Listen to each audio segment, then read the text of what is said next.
अभ्यास गोटे एमती जिनस छाड़ा निहाती भाव कष्टर आ पान गोटे एमती अभ्यास जहाँ को कि वयस्क लोक मैंने छाड़ा बहुत कष्टर होता है। तार उदाहरण होती आम बो पान से छाड़ी पारे तेणु पान को डॉक्टर तो मना करती आम खैर चून गुआ देखी खाइले देहपाई बहुत क्षतिकारक तेणु करी जदि ताकू किसी हेल्दी उपाय आम खाईपर ताली निश्चित भाव में देहपाई भल आटा डाइजेशन क्लियर करे। पान न खाइले मु निजे देखी बोंगर लैट्रिन क्लियर हुए ताको बहुत कष्ट हुए आ दिन जदि 2-3 खंड पान से खाईदेवे ताहले ठीक अच्छी पेट सफा पूरा। पानटा केवल पाटीर स्वाद पाई नुह मुख बास्ना पाई नुह पान भी बहुत आमर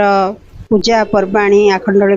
मणिमेला कतरू आरंभ करी सत्यनारायण पूजा कतरू आरंभ करी सब प्रकार पूजा रे लागे डाइजेशन जी आवश्यक एथिरे भी एंटी ऑक्सीडेंट प्रॉपर्टी अच्छी ता सहित आमर एटा फ्रेश माउथ फ्रेशनर भाव यूज हुए। आ गोटे जिनस हूँ सबुठू प्रिकॉशन हूँ कौन जदि आम पान को बिना टोबाको बिना यूज कर भल मु केवल पान मौरी आ धनिया को गुंड करदे भाजी सारा गुंड करदे पान केवल दे दिए ना चून ना खैर खैर आ चून गुआ ये सब नदे केवल एति दे दिए आ